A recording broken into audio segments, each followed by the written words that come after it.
Hey everybody. Yes, I am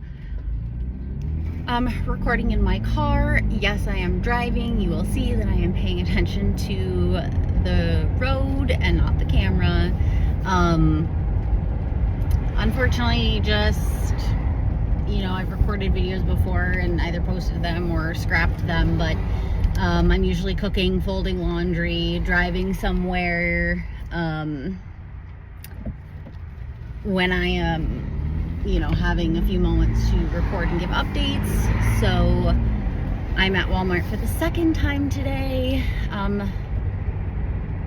My printer that I desperately need to use took a crap on me. I will never ever buy an HP printer ever again. The only reason I had one is because the last time this happened, my printer died. I had a Canon, and because I was using my printer for work, the majority of my work was at home, I needed one, and then I ran to Walmart, and the only printer they had was like one type of HP, because I use a color. Hopefully once the rescue's up and going, maybe possibly we'll switch to a color LaserJet. But right now I just ran and grabbed an Epson EcoTank. We print enough that should be sufficient. So yeah, unfortunately we just had to spend $200 on a printer. The rescue did absorb that cost because truly pretty much everything that we print at home, I'm printing, and it's flyers, it's business cards. I'm printing our business cards at home to save on costs. Yeah, so I am trying to finish up some costumes, not necessarily for Halloween, but some costumes for Mavis and Hades. I wanted to get those mailed out today. So instead of even having Walmart deliver it to my house, I just decided to run real quick and pick that up, and I grabbed a couple of things separately that we needed at home. Got myself an energy drink. They had some Celsius on clearance, so I'll be using that to power through the rest of the day. So yeah, Mavis and Hades are still available for foster rescue placement. I know there are still rescues that have like actual physical locations where they board their dogs, and they are also still available for adoption. I donated a wisdom panel, and then their current foster, one of our board members, donated another wisdom panel test.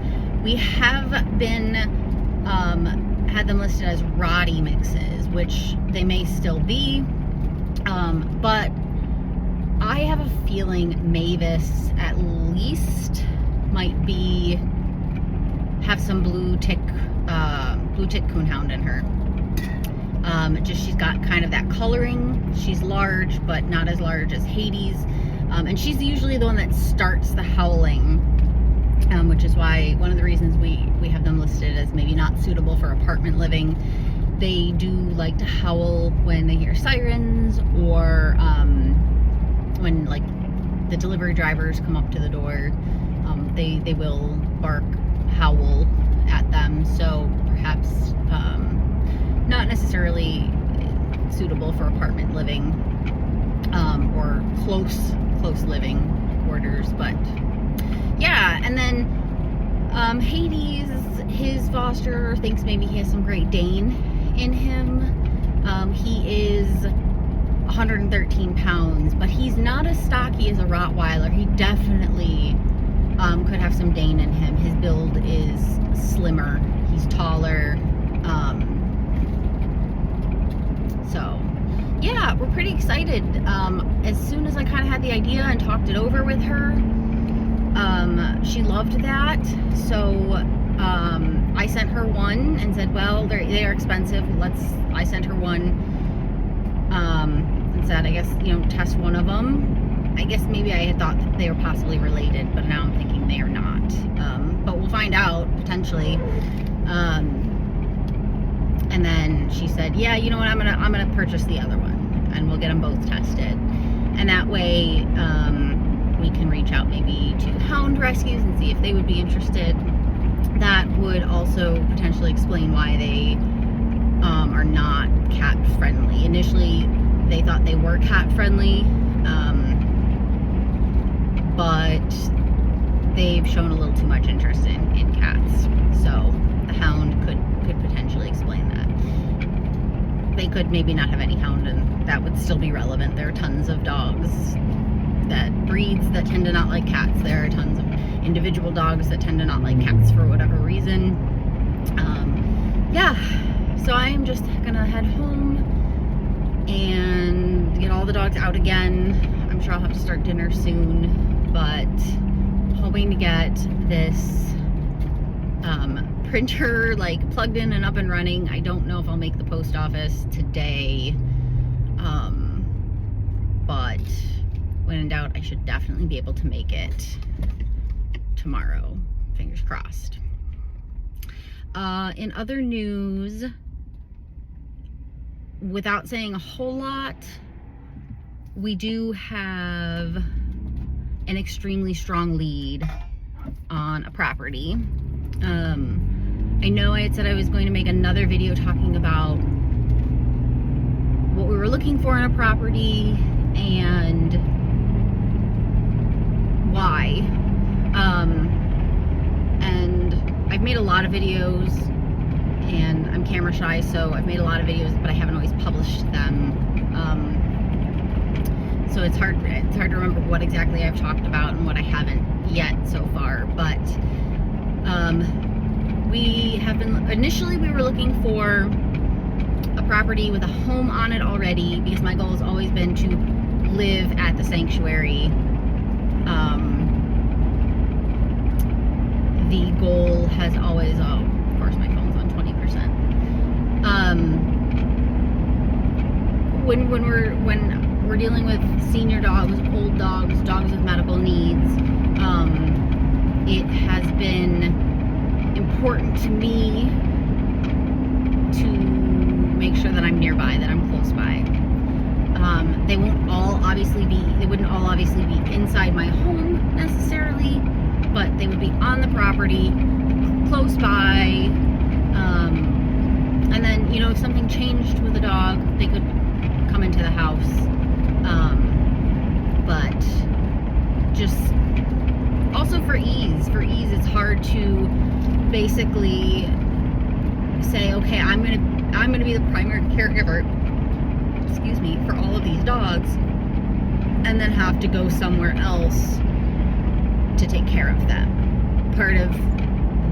And that's not really a sanctuary. That's, you know, a shelter or a rescue. And there's nothing wrong with that.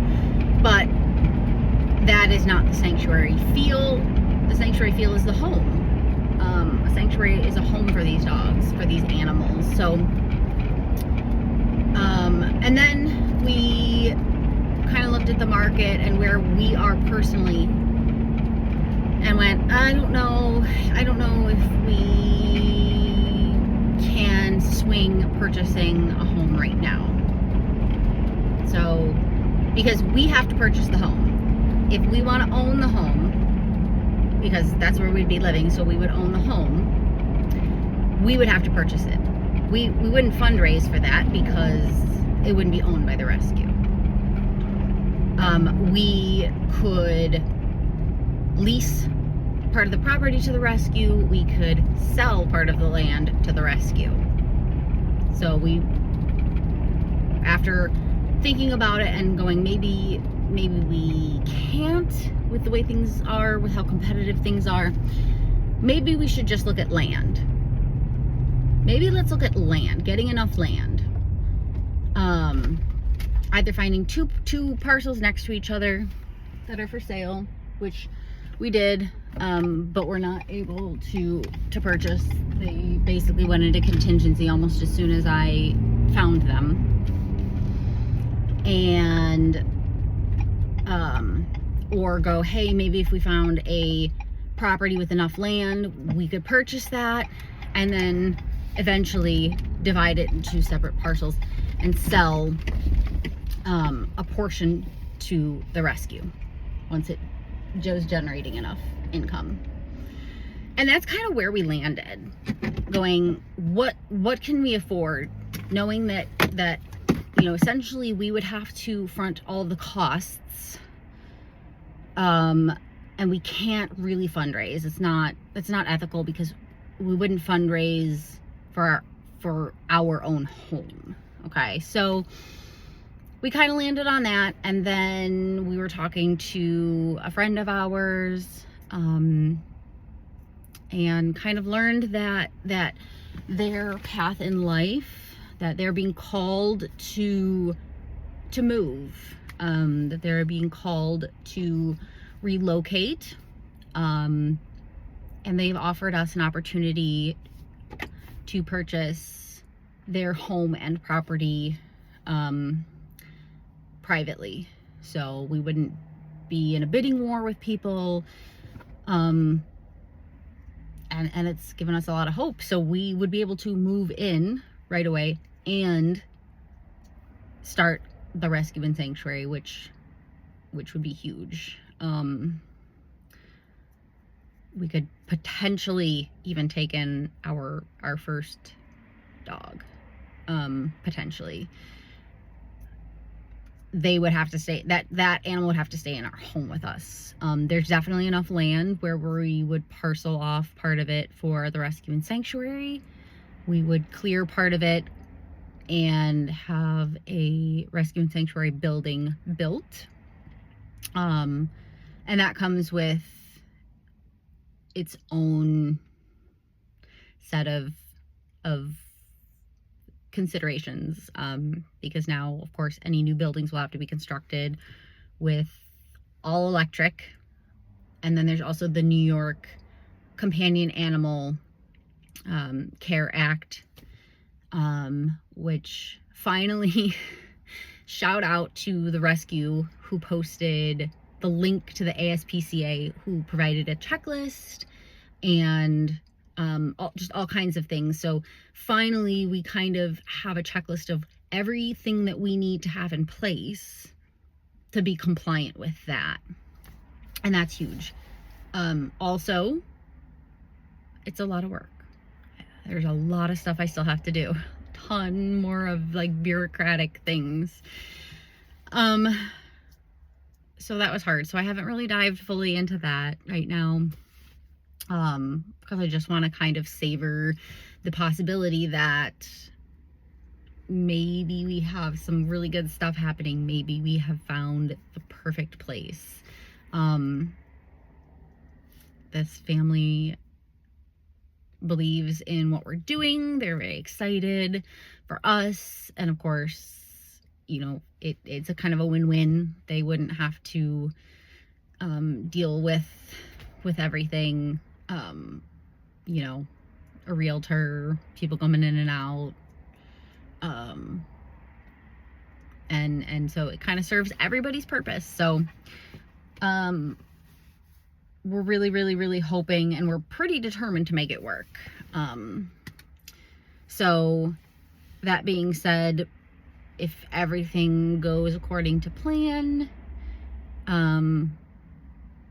probably starting after the first of the year, we'll be hitting fundraising pretty hard,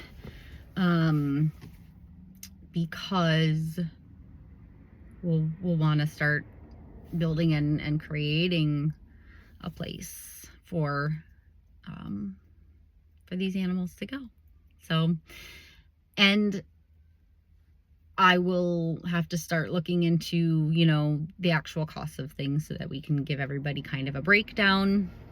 And then, we'll start looking to our community and seeing if there's anybody that, wants to donate their time or their expertise, to help make this a reality. But for now, the biggest thing that I have to overcome is the printer. The printer that I have to hook up and and download all this stuff. So one thing at a time. Yeah. Pretty excited. Hoping, I haven't wanted to say too much because, you know, we're excited about it. We really want it to work, and there's a lot of things that we have to do here where we're living now. We're gonna keep this because we rent out the upstairs, and so once we move out, we'd be able to rent out the bottom, and that's part of the goal. It would help free up some of our time. For me, down the road, I wouldn't have to work either full-time or as much, so that I could spend time running the sanctuary. That in itself is going to be a full-time job. So yeah. So really exciting stuff. And then I'm hoping in the next 6 months, we'll really, really start to see some exciting progress. So I will keep all of you guys posted. Have a wonderful week. Bye.